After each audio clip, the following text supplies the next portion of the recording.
Thomas the tank engine had been working in the coal yards all day. The little blue engine was covered in coal dust. "We can't clean you up tonight, Thomas," said his driver. "There's a problem with the hosepipe." "Bother," said Thomas. "A bath would make me feel much better. The others are sure to say I look silly." But the engines were too busy arguing to notice Thomas. James was talking loudest of all. "I deserve a new coat of paint. Sir Topham Hatt says I'm the pride of the line, and—" "Rubbish," huffed Henry. "We're all the pride of the line." "It's been like this all day," confided Percy to Thomas. "James is getting a new coat of paint and won't stop boasting about it." "Why, James? I'm the one who needs a new coat. Look at me."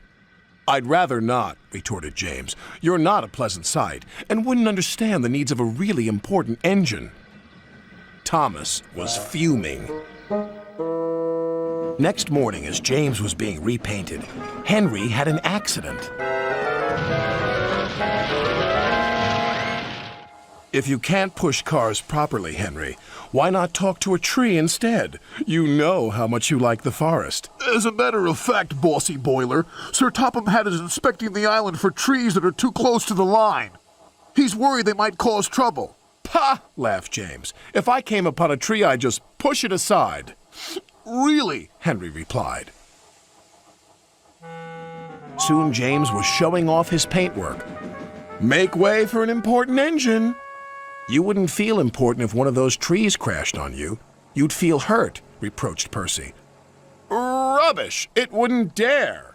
"You should be careful, James. Trees can be just as powerful as engines," advised Terence. "Oh, please. Now, excuse me, Sir Topham Hatt needs me to pull the express." And he huffed away.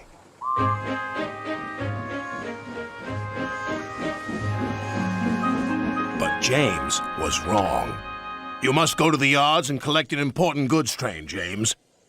It's heavy, so be careful," said Sir Topham Hatt. "But, sir, I've just been repainted. Can't Thomas or Percy do it? They're dirty and like working with freight cars." "Really useful engines don't argue." So James didn't. By the time he arrived at the yards, the weather had changed for the worse. "Your color's nice, James. Pity about your face, though," said a freight car. James ignored them and set off.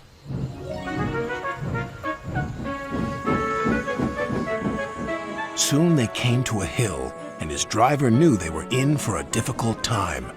An old tree close to the track was being blown by the strong winds, and the rain had weakened the slope. All of a sudden, the tree moved.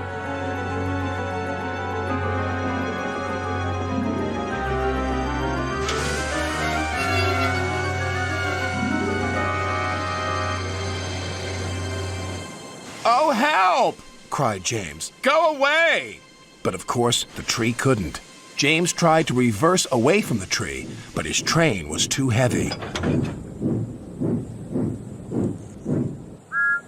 Then he heard a whistle. "It's Thomas," called his driver. James felt embarrassed and worried that Thomas would laugh at him, but Thomas didn't. He knew this was no time for teasing. "Beep, beep." "I'm ready," whistled Thomas. "So am I," replied James. "As ready as I'll ever be." They were just in time.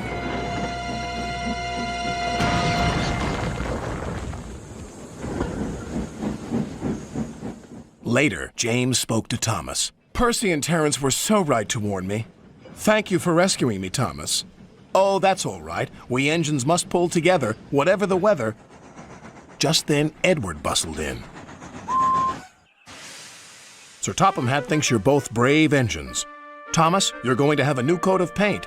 And James, Sir Topham Hatt says that tomorrow you'll pull the special express." Everyone was very happy.